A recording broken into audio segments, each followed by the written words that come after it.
He's like a guy from Buffalo that moved to California and went whole hog California, LA, Hollywood. Sure. He looks like he's an ICP without the makeup. Yeah. Here's the one thing. I'd laugh harder, but that joke's been done before. I'm sorry. Oh, has it? Yeah. Oh. I think even the two of them met up and talked about it. Him and Shaggy 2 Dope there. Or no. Violent J. Violent J's the Violent J, yeah. Shame that I know those guys. Yeah, I know. I was like, oh, I know both of them? Shit. Shit. I'm a juggalo. If you're going to serve wings or ranch, I don't want to do business with you. I get up and leave, even if I don't get the wings. It's either blue cheese or wings, and go fuck wings.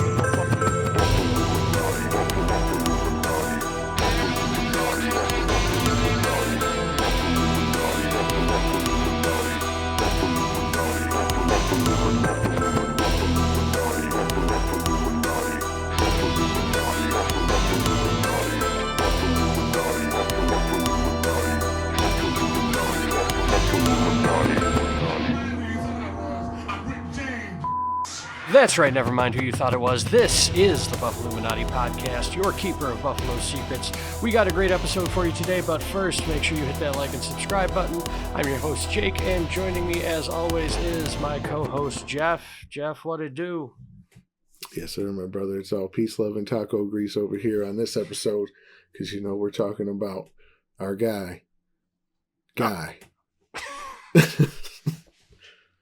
That's right. Coming from Flavor Town all the way to our town. That's right. We are talking about Guy Fieri. Everybody knows him. Most people love him. Well, I mean, he's probably seen this. He's been on the Food Network for a long time now. For forever. Yeah. Like I said earlier, I don't know if we recorded it, but he's got to have 100 taco shows, 100 cooking shows throughout his career. Some of them probably taco shows. Yeah. I mean, just scrolling through his IMDb here, he's producer on most of his stuff. It looks like 24, but even looking through 24. It doesn't look like it's all that, like it's all of the shows that he was involved in. So that's crazy. But yeah, we're going to be checking out his most famous or most popular show. And one of the most popular shows on the Food Network to this day, Triple D, Diners, Drive-Ins, and Dives. He's done, I think now, somewhere in the ballpark of 5 to 6 Buffalo restaurants across 45 seasons of the show. Was it 45? Is that a real number? I looked up. It was 45. It actually might be, we might be on 46 now. So how many seasons is he doing a year? That's crazy. Dude, they have 2007. Okay. 51 seasons. Holy. Oh, 51. Oh, damn. I was Holy behind. Mother of God. I mean, Jesus. You got that formula down. You got that formula down. The one thing I will say about Guy Fieri for all the shit that he gets, though, is that, like, this isn't just a character for him. This is who he's been since day one. He hasn't changed. He hasn't tried to, like, rebrand. I'm Guy. Yeah. Take it or leave it. He's like a guy from Buffalo that moved to California and went whole hog California, LA, Hollywood. Sure. He looks like he's an ICP without the makeup.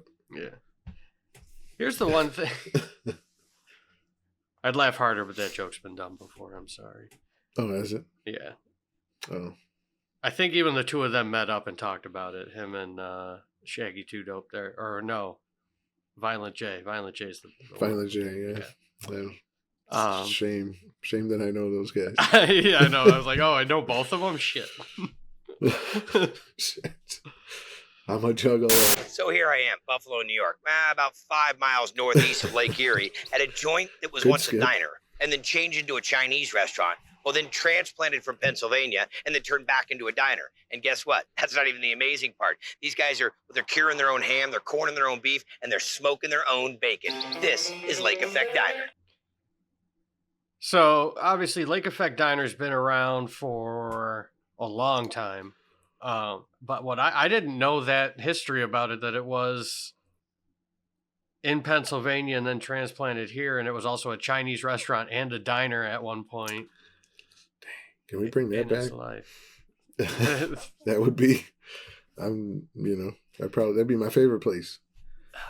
Get all types of good food.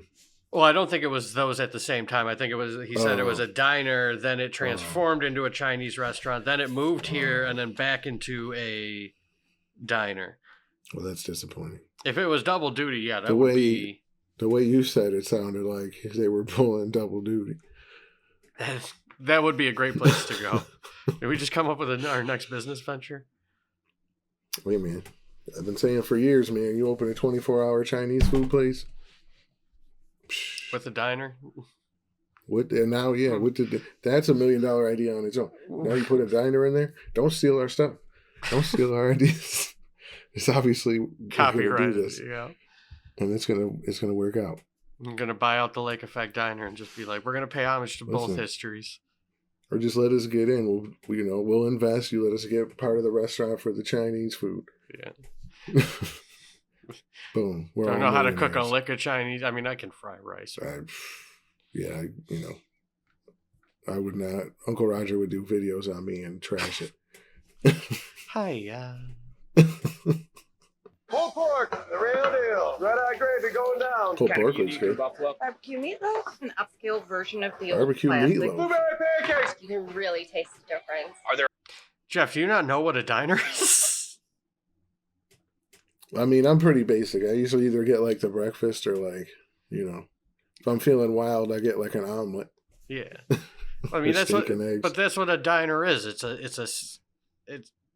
It's all American food. And, obviously a lot of people go to diners for breakfast, like you said, omelets, steak and eggs, just, a classic, some home fries, toast, eggs, sausage. Yeah. I mean, I know you can get dinner and things like that, but pulled pork and a barbecue meatloaf sandwich. Yeah. I mean, meatloaf is definitely a diner staple because it is just a classic American meal.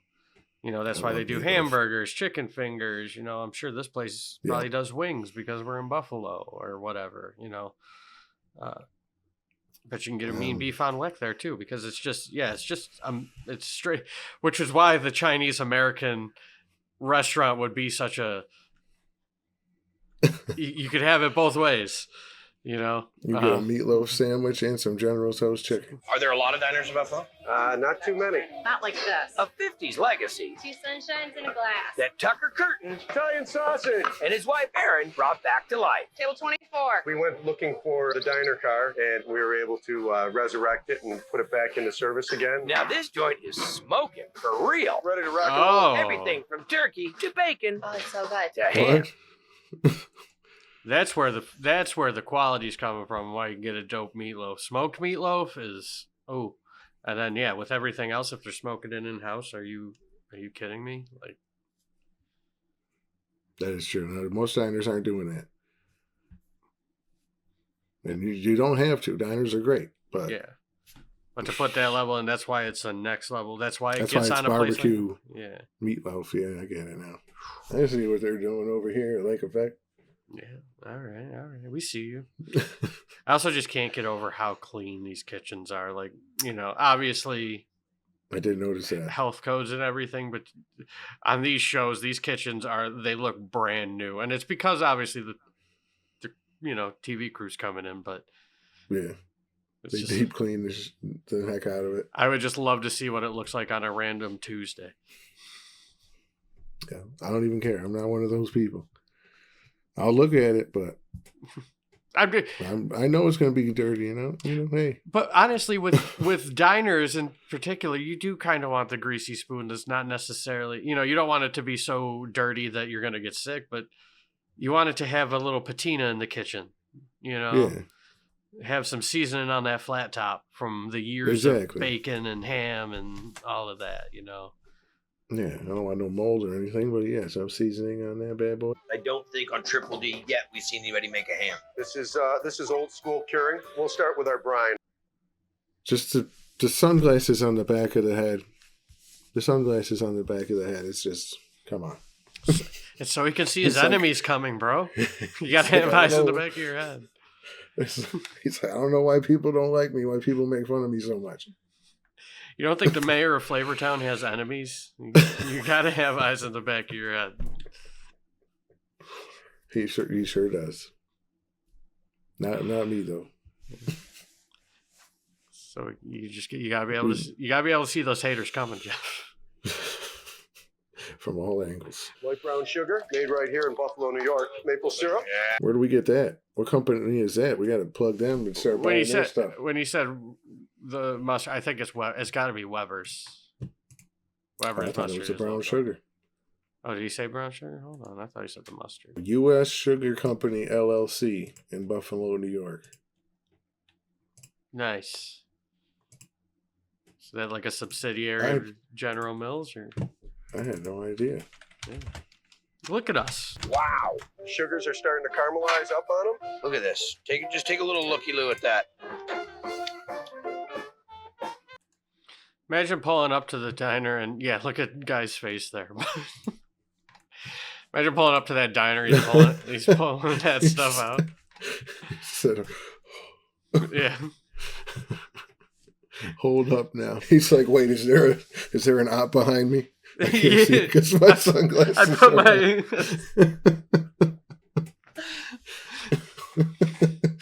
Is there somebody behind me? You heard a car backfire down the street. Like, is that the ops? I can't let Flavortown die. Not this way. Okay. Oh God. Isn't that beautiful? It's got that real maple. Don't talk in the middle of it. Just shut up a minute. Just shut up. That's great. If you had a nickel every time you said that, don't talk in the middle of it. Trying to take you to Flavortown. Okay. That's got great texture. The fish is mega tender. You got the fresh tomato with the bruschetta mix. Griddled mac and cheese. I'm a fan of the fact that you guys make everything from scratch, but you keep it simple. Way to go, chef. All right. Fantastic. Yeah, the crust on that mac and cheese is crazy. I was going to ask you about that as a mac and cheese man. Like, does that do it for you or is that too much? Oh, no, that's good. Like, and that's like the right, like it's dark, but that's like, well, it looks like black. It hit the flat top. Yeah. Which is an interesting style, but I mean, I respect it. I mean, when you got that family member that brings over the mac and cheese for Thanksgiving and they bring over the big metal tin, like, you like that crust on either on the top or like if you get it like on an edge piece, some of that like crust on that, you like that. Okay. That's good. I'll take your word for it. Yeah, that's good stuff. There's a lot of flavor in that. It's nice. I mean, there's in a lot of things. I just learned what it's called the other day. The black stuff, like if you're making a pasta sauce or chili or really anything in a pot, that blackness, that char that it's on the bottom of the pot, when you stir it up, it's actually called pho. I don't know how it's spelled, but they call it pho. And you're supposed to scrape it up off the bottom of the pan and reincorporate it in, and it adds more flavor to it. Mm. Yeah, like sometimes, burning stuff a little bit is not bad. Yeah. Gives you some good flavor. Yeah, obviously you don't want it to be to the point where it's stuck to the pan. Like it should, like if you just take the spoon or spatula, whatever you're using, and just scrape it along the bottom, it should come right off. Like if it's sticking to the pan, or you're boiling noodles and you got black noodles in the bottom, that's not right. Like you're burning it. Yeah. No, black is not good. But like I said, yeah, that's dark, but that looks good. That's a good shade of brown right there. That's gonna be some good crust. I'm cutting all that last part out. It's gonna be some good crust. No, I know. Everything else you said about. It's really juicy, and the mac and cheese. On the flat top with the crunchy crunch? Yes. Come on now. Yeah. Come on now. Italian sausage. Classic Crunchy diner crunch. meal, but it tastes more like a home cooked meal. Order up. This is real deal. Yeah. Qualified. Here's my stamp of approval. Ready? That's it. We make people happy every day, and they do it one meal at a time. BLT. And we're going to keep on doing it. Be fun work. Congratulations. Thank you. And you're still doing it with smiles on your face. You know, Buffalo's no shortage of good food. You know, you're not gonna get your Michelin star restaurants and those fine, you know, we do have fine dining here, but not, like I said, Michelin star level. But if you want a good burger, good wings, you know, a classic diner that serves homemade ham, this is the place for it. And that's what, you know, that's what keeps Buffalo fat. That's right. You gotta keep those pounds on for the harsh winter months. They stay above the burger beef, and there's a reason for that. They're not even, you don't even gotta question it. Like you said, they've been around, they're gonna be around. They're not going anywhere. Exactly. None of this, oh, we're closing down indefinitely. Oh, we have to move out of we're not gonna renew our lease at this location, but we're gonna open a temporary spot over here, but oh, we're back. Yes, exactly. But anyway, that's been the Buffalluminati Podcast. I'm Jake. He's Jeff. Make sure you hit that like and subscribe button. We'll catch you on the next one. Peace.